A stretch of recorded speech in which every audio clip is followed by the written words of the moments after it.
I have heard people blame Jews for everything from the reason why their bank account is empty to the reason why their wife left them. There is nothing, no extent, no height, no depth, no weight that will stop an individual from blaming a Jew for the problems in their life. And this is a question I've asked myself for years. Why is it that a tiny fraction of the global population, 14 million people, if that total, how can that group of people be so hated by so many people? You know, we hear this thing of 109, 110. It's always changing. Now it's 111, right? 111 countries have banned Jews. How could they be so hated? Surely the masses must be correct, because when you look throughout history, it's obvious that the mob was right? It's obvious that the people who are yelling, crucify him, that the people who are yelling, burn them, that the people yelling, destroy them, were correct. You know, the very same masses of people who wanted to see Galileo have his head on a plate for pointing out something that is simply obvious at this point in history. Yeah, turns out that when you start to think for yourself, research past a TikTok feed, you start to, I guess, uncover this mystery of the hatred towards the Jewish population. Now, few things can be true at the same time, and we're going to get into a deep dive with none other than our good brother, Dr. Thomas Sowell, who has, I think, one of the greatest breakdowns of this entire phenomenon. But I just want to touch on this, I guess, at a surface level. You have those on the far left, or even just the left, right? The wokety woke folks on the left. And then you have those who consider themselves to be on the right, and even somewhere in the middle. And somehow the one place they all converge is hatred towards Jews. It's an incredible phenomenon. So one thing they can come together at the dinner table and actually get along on, right? So one side believes that these are the occupiers. These are the colonizers. These are the people who have been, essentially controlling black and brown people, because it's always that discussion on the left. It's always the story of Marxism, of oppressor, oppressed. Then you go a little bit middle right to the far right. And what you find is it's the idea that, well, they obviously control the world. I mean, look how many of them are in positions of power. And again, if you were just to look at it on the surface, that actually might make sense. But then it's interesting how nobody looks at, let's say, Indian Americans. I'm not talking about native. I'm talking about literally from India, who are the most financially successful group in America right now. Those who quantify or classify themselves as Indian in America. They're making more money per capita than any other group of people, including Chinese Americans. And yet nobody ever points to them to say, well, they must be controlling the world. Instead, they say, well, all they do is study. All they do is focus on the things that are going to get them to the place that they currently are. Or maybe some people out there believe that, the Indians are controlling the world, right? But I'm still to see a movement that is anti-Indian in that way. People mostly just, have the other tropes of odor and fecal matter and things of that matter. But that's a story for a whole nother time. We're not even going to get into that. So here we find ourselves with almost everybody finding some sort of agreement of hatred towards this one group of people who seems to, in spite of all things that have happened to them, continue to rise up and get shit done and find themselves in positions of quote unquote power. Now, there are multitudes of poor Jews, but nobody ever talks about them, right? We pretend they don't exist. There are more darker skinned Jews than there probably are fair skinned. But when we think about it, we're thinking of Steven Spielberg or Seth Rogen or, Mark Zuckerberg or something like that. What is oftentimes missed out are the ones who look exactly like the very people who are chanting for their demise. It's the irony. The other Semites on the other side. So anyway, let's get into this video, and maybe it's going to give us an even deeper insight into the reason why. Well, we'll hear for ourselves. I would give you a spoiler alert, but I think it's far more exciting to just have it unravel in real time. So that the question is, why this particular kind of people are the targets of so much venomous hatred? And I think the answer is that they not only succeed, they succeed in a way which is a threat to the egos of other people. That is, no. I could stop right there for the entirety of all of history. That's it. That's all you need to hear. And some folks are going to be, most people are triggered off of hearing that. But yet, if I said this to you, when you started to succeed or do something in your life that others may have not around you, let's say you started to lose weight, right? We'll take it away from the realm of finances. You're surrounded by a group of big gals and big guys. And you start to make different decisions. You start to eat better. You cut those carbs, those sugars. You start to work out, and the workouts are effective. You stop making excuses and instead start taking action. All of a sudden, you find yourself slimming at the waistline. And more times than not, you find whether it's family members, so-called best friends, colleagues, etc. At first, they might, point out, wow, you're losing weight. That's great. Fantastic. I'm happy for you. But once you start to get to a place where they essentially feel threatened. Now, maybe you're the biggest in the group. All of a sudden, you're smaller than them. All of a sudden, you're getting a little more attention or whatever it is. And now that jealousy starts to seep in, or that envy starts to seep in.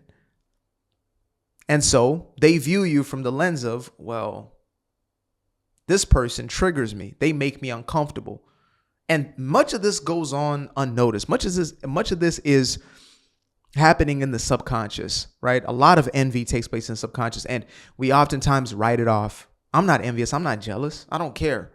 I used to look at people like riding in Lamborghinis or whatever, and I would immediately make an assumption about the type of person they are. Not the person in a Toyota Corolla, not the person in a damn Prius or whatever. I didn't think twice about them, but, oh, that person in Lambo, asshole. Why is that? May that be a projection of my own envy. May I have a desire for the same thing, maybe not the same car exactly, but for the same level of wealth or whatever it may be. And instead, I start to project hatred towards that person. And the deeper that envy gets, the deeper that hatred and that self-loathing in combination, that's disastrous. Unregulated, that then becomes attacking a group of people. It happens in the context of, let's say, quote unquote, white power, right?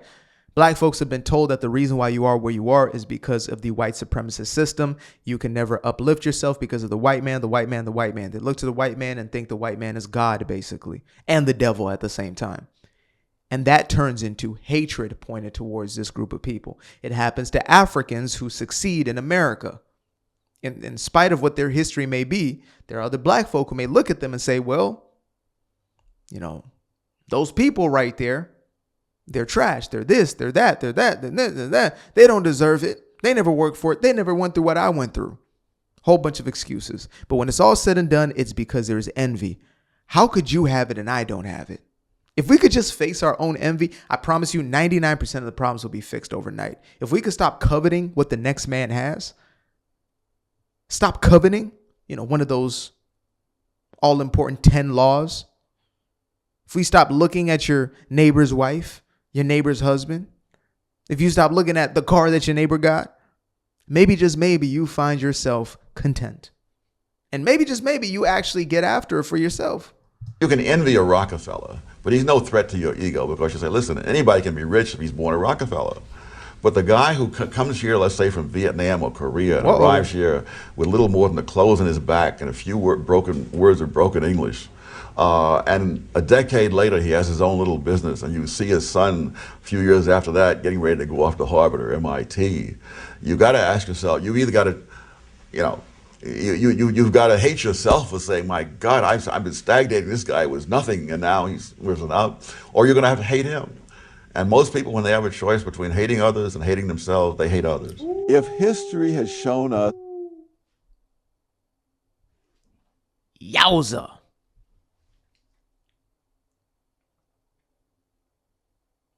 The reason I care about this stuff is because of this right here. I'm a capitalist. in the truest sense of the word, not in the Marxist rendition of it. In the truest sense of the word, I am a free market capitalist. I believe that you should reap the fruits of the tree that you raised. You planted it, you nurtured it, you brought it to fruition. You should reap the fruits of it. You should not have the government coming into your pocket, taking your apples and giving them to your neighbors, because it's unfair. Right here.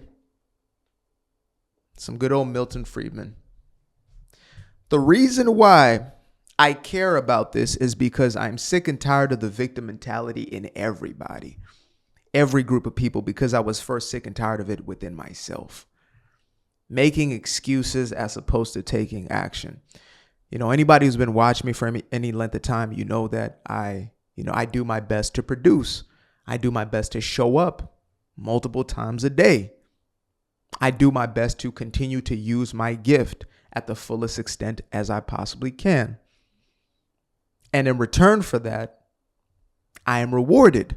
The marketplace tells me that this is valuable, whether it is through AdSense here or people are sending donations or whatever it may be. But that is a direct reflection of you are giving value. Now, you may not believe that what I have is valuable, but somebody else does. And that's all that matters. And if you configure your own mentality in the same way, to say, I have something within me that I find valuable and I can put onto the marketplace and somebody else finds valuable, and then I can build upon that. That's the sort of mentality that many of the Jewish population, in the same way Nigerian Americans or, Indian Americans or whatever, they have that mentality too. They don't have a mentality of the government owes me something. I need a check from the damn, system or whatever it is. Woe is me. It's I need to hit the ground running. I need to make everything out of my opportunity, because you know what you first came from. And there's many people born in the United States who still have that American ethos, because it is the American way. Let's get that straight. The reason why people come here to live in such a way is because that is the American way. It's not making excuses. That's some old new stuff. It's not crying, woe is me. It's not begging the system to take care of you. When the original settlers, the founders, made their way over here, or their parents or grandparents made their way over here, they built what they had. And yes, you would hope to pass something down to your children, and then your children will multiply it. So the jealousy is crazy. Oh, but look at Hollywood. Oh, look, Hollywood was non-existent. It actually did not exist as we now know it, right? And as many criticisms as I have for Hollywood and the sort of imagery and the sort of messaging that they pump out, I can still consider the fact that this was a group of, I think it was two brothers who were poor Jews, came from Europe, and essentially looked to build something. And yes, they built communally, as many people do. When you build something, you're likely going to build in your community, especially when you are a foreigner, you're an outsider. But you're still ingraining that thing in the ecosystem. So many non-Jews have enjoyed being able to live out their dreams as actors, producers, as everything from sound guys to stage, because of a dream that these two guys had. But that's never considered, because it's uncomfortable to say, well, that guy right there, he's successful because he worked, he educated himself, he persisted, he did what was necessary, and I'm not willing to do it. I'm kind of lazy. I'm kind of, wishy-washy. I'm not willing to learn anything new. I'm prideful, whatever. Instead of saying that and looking in the mirror, it's easier to point at the other guy and say, well, they control the world. It's easy for them. It's like, it's the far right, or even center, the far right woke guy, the alt-right, the woke right woke guy is version of the white man is the Jew, right? On the left, in so-called people of colors, it's the white man. And then for the white dude, it's the Jew. Unbelievable. Let's see if we can get a little bit more out of this, and then we will wrap up. It's anything. It's that people do not always admire success. They resent it. The Jews have been hated for centuries, and if you look at the pattern It has little to do with their religion, their culture, or even where they live. They have been expelled from countries where they were prominent capitalists and from places where they were poor laborers. They have been persecuted in times of economic hardship and in times of economic prosperity. If there were a consistent reason for their persecution, it should have changed based on circumstances, but it hasn't. And why? Because human nature hasn't changed. I have often said, when people are given the choice between hating themselves for their own failures or hating others for their success, they will hate others for their success. The Jews have time and again proven the second part of that equation. They arrive in new lands with nothing, and through careful habits, discipline, and economic ingenuity, they rise. And when they rise, so does resentment. It is one of the great tragedies of human nature that people see the success of others. But nepotism. But it's handouts. See, this is how it works. I would hope for nepotism. Like, I will look to raise my children in a way where they are competent and able to handle whatever it is that I hand down to them. That's the goal. The goal is not to have the kiddo start off at where I was or even worse off. It's to give them a leg up and to hope that I instilled enough in them to where they have those attributes, those characteristics that allow them to go out there and to build and to build and to build. That's the goal. So nepotism, which we find everywhere in every walk of life, tribalism, whatever it may be, does not work. And we've seen this throughout, these governments abroad, outside of the Western world, or even within the Western world, where they try to hand their empire over to incompetence, to their children for their children's sake, and the entire thing is imploded. People think that money is like with Trump. They always bring up this thing of, well, he was given millions of dollars. Of course he's a billionaire. Most of y'all, I'm not talking to you specifically, but the ones with that criticism, do you know how to take $10 and turn it into 20? If I gave you $10 right now, could you create some sort of infrastructure to flip that 10 into not just 20, but into 100? Not just 100 into 1,000. So if DJT got $10 million from his father, mind you, he was working alongside his father from the time he was 15, 16 years old, right? I know them kids who come from the construction business. I grew up around a few of them when I was in high school. They're gonna be bricklayers before they're anything else, right? So let's say you got $10 million. Scratch it. Let's say you got $100 million and turns that into $1 billion. It's a 10x. Are you able to take $10 and turn it into $1,000? Or sorry, $10 and turn it into $100? Are you able to do that? Until you can show me that and then turn that 100 into 1,000. Until you can show me that, there's no conversation to be had. Because there are as many kids who have an empire handed to them that destroy it. There are more kids that have an empire handed to them and destroy it, a company given to them, and it implodes than those who actually succeed, because it takes you to carry it forward and for you to make it successful. I wish everybody got at least just an inkling of having to run some sort of business to understand how difficult it is to run a business, what it takes for you to run a business. It's like, in content creation, I never sit here and say, oh, my work is so hard, etc. But it's like, if you may, go ahead and put yourself out there day after day after day after day, receive not just criticism, but threats on your life. And go ahead and try it.